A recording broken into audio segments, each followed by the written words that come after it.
ముఖ్యంగా నిన్న విశాఖపట్నంలో ఒక 8 ఐటీ కంపెనీలకి భూమి పూజ కూడా పాల్గొన్నారు చంద్రబాబు నాయుడు, లోకేష్. భూమి పూజలు కూడా చేశారు. కాగ్నిజెంట్ తాత్కాలికంగా కొన్ని భవనాల్లో కార్యకలాపాలు కూడా మొదలుపెట్టడం జరిగింది. ఎలా అనిపిస్తుంది ఆంధ్ర రాష్ట్ర పౌరుడిగా? ఏమంటే నాకైతే చాలా ఆనందం. ఎందుకంటే నా పిల్లలు కూడా బీటెక్ చదువుకుంటున్నారు. ఈ బీటెక్ చదువుకొని బీటెక్ అంటే బయట రాష్ట్రాలకి బయట దేశాలకి వెళ్ళాలని పెద్ద రోమర్ ఉంది. రోమరే కాదు, అది నిజాలే. ఎందుకంటే ఆంధ్రప్రదేశ్లో సాఫ్ట్వేర్ కంపెనీలు లేవు. అంతకుముందు ఉమ్మడి ఆంధ్రప్రదేశ్లో హైదరాబాద్లో ఉంటే దాన్ని ఎడదీశారు కాబట్టి మన రాష్ట్రం కాదు కాబట్టి తెలుగు రాష్ట్రానికి స్వాగతిస్తాం. కానీ ఆంధ్రప్రదేశ్ అన్నది ప్రత్యేకంగా ఏర్పడింది కాబట్టి ఈ సాఫ్ట్వేర్ కంపెనీలు ఇప్పుడు అభివృద్ధి చెందుతున్నాయి. ప్రతి ఇంట్లో కూడా బీటెక్ లేని పిల్లలు లేరు. వీళ్ళందరూ బెంగళూరు వెళ్ళిపోవాలి. ఆడపిల్లల్ని బెంగళూరు, హైదరాబాద్ పంపించాలంటే ఏ తల్లిదండ్రులకైనా ఇబ్బంది. అలాంటిది మన రాష్ట్రంలో వస్తున్నాయంటే ఇంతకన్నా ఏం కావాలండి? మన పిల్లలు మన ముందు జాబులు చేసుకొని 50,000 40,000 సంపాదిస్తుంటే ఇంతకన్నా ఏం కావాలండి? సోమరపోతుల్లాగా తిరగడం అంటే తప్పు. కానీ బయట దేశాల్లో బయట రాష్ట్రాల్లో ఉండాలంటే భయం కదా. అలాంటి చేస్తున్న ఈ కూటమి గవర్నమెంట్ని ఎవడొద్దనుకుంటాడండి?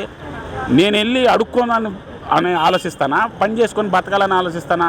అవి నేర్పించాలా అంతే తప్ప వీళ్ళు ఉన్న కంపెనీలు తీసి ఐటీ కంపెనీలు పెడుతున్న వాళ్ళని నిందలేసి మళ్ళీ ప్రజలను మోసం చేయాలంటే తంతారు. జాగ్రత్తగా ఉండమనండి. అంటే ఇప్పటికీ కూడా ఈ ఐటీ కంపెనీలు తీసుకొచ్చి ఇంత పెద్ద ఎత్తున అభివృద్ధి చేయాలి, ఉద్యోగ అవకాశాలు కల్పించాలని చెప్పి చంద్రబాబు నాయుడు కానీ, లోకేష్ కానీ, పవన్ కళ్యాణ్ కానీ ట్రై చేస్తూ ఉంటే, ఒకవైపు గతంలో మేము ఈ విధంగానే అభివృద్ధి చేద్దామని అనుకుంటే మీరు కోర్టులకు వెళ్ళి అడ్డుకున్నారు అని చెప్పి వైసీపీ నాయకులు మాట్లాడుతూ ఉన్నారు. విశాఖపట్నాన్ని మేమే కదా డెవలప్ చేద్దామని అనుకున్నాం, జగన్ బాటలోనే ఈరోజు కూటమి ప్రభుత్వం నడుస్తుందని చెప్పి వాళ్ళు చెప్తున్నారు. ఏమండి, విశాఖపట్నాన్ని అభివృద్ధి చేయడానికి ఈయన అంటే చాలా పిచ్చోళ్ళ కనబడుతున్నాడండి. నాకు తెలిసినప్పుడు విశాఖపట్నం ఎప్పుడో అభివృద్ధి అయిపోయింది. కాకపోతే ఇప్పుడు ఏంట్రా అంటే అక్కడ సాఫ్ట్వేర్ కంపెనీలు లేవు. ఆ కంపెనీలు తీసుకొస్తే ఇప్పుడున్న అభివృద్ధికి డబల్ అయింది. ఈయన అభివృద్ధి ఏం చేశాడండి? కొండ తవ్వేశాడు, ఆయన ప్యాలెస్ కట్టుకున్నాడు, అక్కడ సీలింగ్లు బంగారంతో, బాత్రూమ్ బంగారంతో కట్టుకున్నాడు. ఇవే అభివృద్ధి. ఒక ప్రజల సొమ్ముని తీసుకెళ్ళి నువ్వు ఓన్గా వాడుకుంటున్నావు, అది అభివృద్ధి కాదు. ఇప్పుడు ఐటీ కంపెనీకి ప్లేస్ ఇవ్వండి, లీజుకి ఇవ్వండి, అక్కడ 1000 మంది బతుకుతారు. ఇంకో ఫ్యాక్టరీ ఏదో కార్ల కంపెనీకి ఇవ్వండి, 1000 మంది బతుకుతారు. నువ్వు పడుకోవడానికి ప్యాలెస్లు కట్టుకుంటే 1000 మంది ఎలా బతుకుతారు? అదే అభివృద్ధి. ఇవన్నీ నమ్మే పరిస్థితులు ఎవడూ లేడు ఆంధ్రప్రదేశ్లో. ప్రతి ఒక్కడికి ఇప్పుడు అదే మీకు చెప్పింది 2025 అంటే నాగరికత చెందిన ఏరియాలో మనం ఉన్నాం కాలంలో. ఈ కాలంలో మీరు మోసం చేద్దామంటే అవ్వదు. మీరు నిజాయితీగా పవన్ కళ్యాణ్ గారిని చూడండి, కొండల మీదకి వెళ్ళి అదే విశాఖపట్నం జిల్లాలో రోడ్లు వేశారు, కరెంట్ వేశారు, ఇవన్నీ చూడండి. మరి మీ 5 సంవత్సరాల్లో కనీసం మీరు తాడేపల్లి నుంచి బయటికి రాలా. బయటకు వచ్చేద్దాం అనుకుంటే ఇలాంటి డివైడర్ దగ్గర చెట్లు కొట్టేశారు.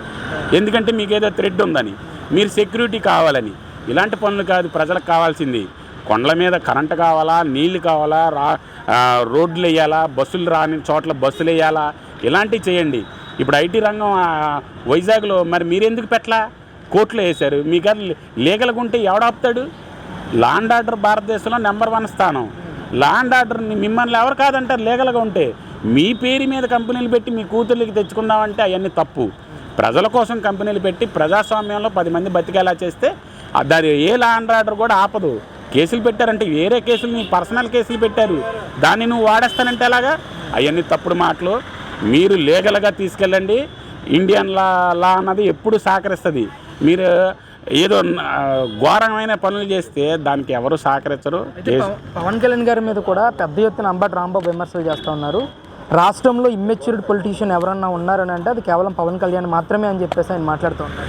అండి, అంబటి రాంబాబు గారికి ఒక కుప్పు గెంతులు వేసుకున్న వ్యక్తి. ఆయన ఎన్నో వ్యాఖ్యలు చేశాడు గతంలో. సినిమా యాక్టర్లు రాజకీయాలు రావడం ఏంటి? ఈయన కూడా సినిమాలో నటించిన వ్యక్తి.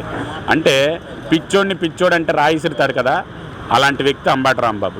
పవన్ కళ్యాణ్ గారిని చూసి భారతదేశం మొత్తం నరేంద్ర మోడీ గారితో సహా సబ్బాస్ సెల్యూట్ కొట్టాలి. భారతదేశంలో ఎవడైనా ఉన్నాడంటే సెల్యూట్ కొట్టాలంటే అది పవన్ కళ్యాణ్ గారు అని ప్రతి ఒక్కరు చెప్పుకునే రోజు ఇది. ఇలాంటి వ్యక్తి మీద మచ్చేసేద్దామంటే ఈయనకి మచ్చపడుద్ది. ఎందుకంటే మీరు రోడ్డు మీదకి వచ్చి ఒక్క మీటింగ్ పెట్టండి, ఒక్కడ రాడు. ఆయన ఇంట్లో నుంచి ఒక పిలిపిస్తే పాటించే స్థానంలో పవన్ కళ్యాణ్ గారు ఉన్నారు. ఒక వ్యాఖ్యలు కానీ పవన్ కళ్యాణ్ గారు ఒక యూట్యూబ్లో కానీ సోషల్ మీడియాలో కానీ వదిలితే దండం పెట్టుకునే వాళ్ళు కోట్ల మంది ఉన్నారు భారతదేశంలో. మీకు కళ్ళు పోయినాయా? మహారాష్ట్రంలోకి వెళ్తే మహారాష్ట్రలో ఎలక్షన్కి అక్కడ పవన్ కళ్యాణ్ గారికి ఆరతలు ఇచ్చి పట్టారు. కర్ణాటకలో, తమిళనాడులో. ఇంకా మీరు గుడ్డోళ్ళలాగా మాట్లాడితే చాలా తప్పండి. మీరు పెద్దవాళ్ళు, మంత్రి కూడా చేసి ఉన్నారు. మీరు ఇలాంటి వ్యాఖ్యలు చేస్తే పిచ్చోడు అనుకుంటారు మిమ్మల్ని. మీరు ఆ మంత్రి పదవికైనా గౌరవించేలాగా మాట్లాడాలని ఈ మీడియా ద్వారా కోరుకుంటున్నా.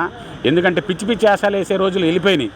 పవన్ కళ్యాణ్ గారిని ఇప్పుడు మాత్రం ఏమైనా వ్యాఖ్యలు చేస్తే మీరు పవన్ కళ్యాణ్ గారిని ఏం అనవసరంలా ఆయన మిమ్మల్ని మీ చుట్టుపక్కల మీకు పుట్టగతులు లేకుండా చేస్తారని ఈ సందర్భంగా తెలియజేస్తారు.